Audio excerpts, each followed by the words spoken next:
Thank you, Chris, and welcome everybody. We are going to give 3 short presentations for you today that give you kind of a flavor of what FASI is doing and what our perspective is on this condition and how we are thinking about moving forward. So my presentation would be very general, and as you see that my title is Why Do We Have Allergies? And we want to understand food allergies from the first principles, not influenced by any existing preconceived notions about this disease. And to do so, we need to ask from the very basic perspective, what is a disease? How do we go about understanding any disease? So any disease is some kind of an abnormal version of some normal biological process. There is always some normal physiological counterpart to practically every disease.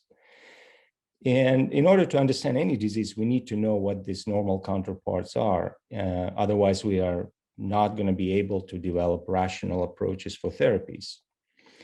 And it so happens that for many diseases, the normal counterpart is some kind of a defense system, like immune defense, neuronal defense. There are many types of defense systems we have. And when these defense systems are expressed either in an excessive or insufficient manner, that can result in various diseases. So simple example would be when we have an infection, the immune system reacts to it, but most of the symptoms of the infectious disease are actually due to immune response and inflammation. It's not due to the pathogen. So with that in mind, we wanted to ask, what about allergic diseases? What would be possibly good about them, and what would be a normal counterpart? And for decades now, allergy has been thought of as a mistake that the immune system makes. It's a mistargeted response. It's purely pathological. And the immune system reacts to environmental substances that are harmless, unlike pathogens, including substances in food, resulting in food allergies. And if we think, however, about what are the common characteristics of allergic reactions and we see that all allergic reactions exhibit a feature of a defense system that protects us from noxious substances in the environment, in the air and in the food and so forth. And all the symptoms of allergies, like sneezing, vomiting, diarrhea, running nose, itching, all of them have one common denominator. All of them have to do with removing something harmful from the body, or at least something that the body thinks is harmful, which is not always the same thing as what we think is harmful. And indeed, all these reactions that you're familiar with, the symptoms, itching, sneezing, vomiting, diarrhea, coughing, and so forth, all of them have to do with expulsion and removal of something harmful from the body. And in fact, you don't have to be allergic to exhibit these types of reactions. If you inhale some particles, dust, and so on, you will sneeze. If you have some irritant on the skin, it will itch. If you have food poisoning, you'll throw up or have diarrhea. All of these are beneficial defenses. They help to remove something harmful. And the basic premise of our thinking is that allergies are exacerbated versions of these physiological defenses. And so we can think of them in the following way, that there is what we distinguish between allergic diseases and allergic defenses. Allergic defenses are helpful. They benefit us by protecting from harmful substances. And when they're exacerbated, that's what results in allergic diseases. And we, in fact, predict that there is another end of the spectrum when there is insufficient allergic defenses, which would result in a different set of pathological conditions. Similar to the way we think about immunity to infection, there is a normal, beneficial immunity to infection. If it's exacerbated, it can result in all sorts of pathologies like autoimmune diseases. And if it's insufficient, it results in immunodeficient diseases. And so we think in terms of food allergies specifically, we think that food allergy is basically a reaction of the immune system to food substances like food proteins that the body considers noxious. And we think that food allergy is one component of a broader system of food quality control, which includes familiar components like sense of smell, taste, as well as there is a very complicated sensory systems that operate in the intestine. And so we think that pathological food allergy would be basically an overreaction of this quality control system. So this has to do with a very important problem that is generally hugely underappreciated by modern science, I would say. And that has to do with the problem of food selection. The reason we don't appreciate it is because for us, food selection looks like choosing one of these items to eat. It's not a life or death decision. It's just basically what your current preferences are.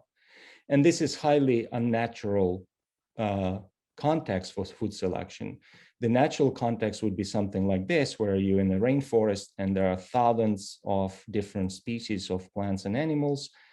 And there are hundreds of thousands of different chemicals that these plants can produce. And majority of them are really harmful, designed to be harmful to animals that will consume them, because plants make them for defense against herbivores. And so if you're an animal in this natural setting, which is for majority of our evolutionary history, and you need to eat to survive, but you have to be extremely careful about what you choose to eat and what you avoid.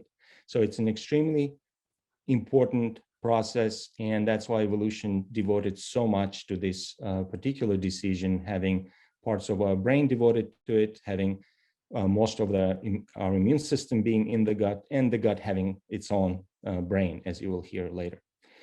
And so because of that problem, there is, as I said, many specialized mechanisms devoted to it. And I'll go quickly through these examples of many of the things here would be familiar. First, the sense of smell tells us if something we should put in our mouth or not. If it doesn't smell good, we don't. If it smells okay, we start ingesting it. And then we have a sense of taste. There are different types of sensory pathways here that evaluate food based on smell and taste. And if everything looks okay, it will go further. We will swallow it. Otherwise, we don't. So that's a filter on food quality, right? That's part of a food quality control system. That's why we have them. People who have defects in the sense of smell or taste, they generally suffer from negative consequences of consuming contaminated foods. And then there is a very complicated system in the gut that I'm not going to go into details. This is just to give you an idea how complex the system is. Throughout the gut, there are specialized types of cells that are designed to sense the content of the gut, both good contents like nutrients and negative contents like toxins and other noxious substances. They evaluate it and they communicate to the brain and to the immune system, to the endocrine system, and to various parts of the gut tissue. And so these are examples of different types of cells that perform this type of evaluation of food quality within the gut. And that's where most of the action is for allergy. And these cells detect different components of food or present in food, shown here in various colors of dots. Some of them are nutrients that we want to consume. Some of them are neutral. We don't care about them. And some of them are noxious and we need to pay attention to them. And for this latter part includes things that we call allergens, so food allergens. And these are evaluated by these types of cells, epithelial cells that can sense them. They communicate to immune cells as well as to neurons. And collectively, the decision here is made, where many details of that decision process are currently, that's what we're trying to understand mechanistically. But they make a decision whether the immune system will ignore these components or will react to them. And if it ignores them, nothing happens. If it reacts to them, it may protect us from harmful substances. And if it overreacts to them, then we have food allergy. And so allergic defenses thus protect us from harmful substances present in the environment, including in food. And food quality control is this ancient system that protects us from potentially lethal effects of consuming toxins. And it helps us avoid consumption of harmful foods and promotes the expulsion, resulting in protection. And again, we think food allergy is an exaggerated version of this. And I put the asterisks here when I say harmful foods, because all of you are probably thinking, what's so harmful about all the things that we can be allergic to? And this is a bit of a misconception here about what to consider harmful or not. When you think what's so harmful about this or that food source, you're thinking about it from our perspective, subjective perspective. Whereas what matters here is what body considers noxious or harmful. If there is some component that inhibits digestive function by 5%, you will not feel it. From the body's perspective, that's a problem, and it will react accordingly. And so in our evolutionary past, food selection was really a daily and sometimes hourly live or die problem that you cannot afford to make mistakes here. And food quality control system is critically important for survival. And what is important to also appreciate here is that this system is designed to be prone to false positive errors, meaning that it's better to be safe than sorry. It's better to make a mistake of reacting to harmless food than not reacting to harmful food. That's what it means. It's so-called type 1 error or false positive error.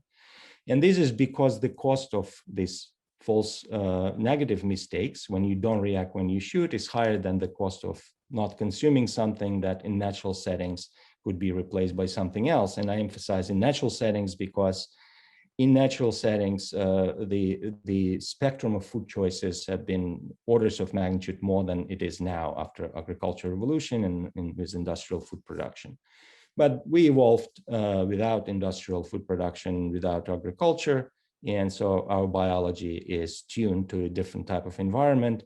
And this mismatch between our evolutionary past and modern environment sometimes plays these tricks on us. And there are many diseases that are a consequence of that. So I will stop here. Thank you for your attention. And now we will switch to our next talk, and any questions you may have, we will address them afterwards. So our next presentation would be by Carrie Sokol. She's a physician scientist with interest and specialization in allergies. And she's an assistant professor at Massachusetts General Hospital.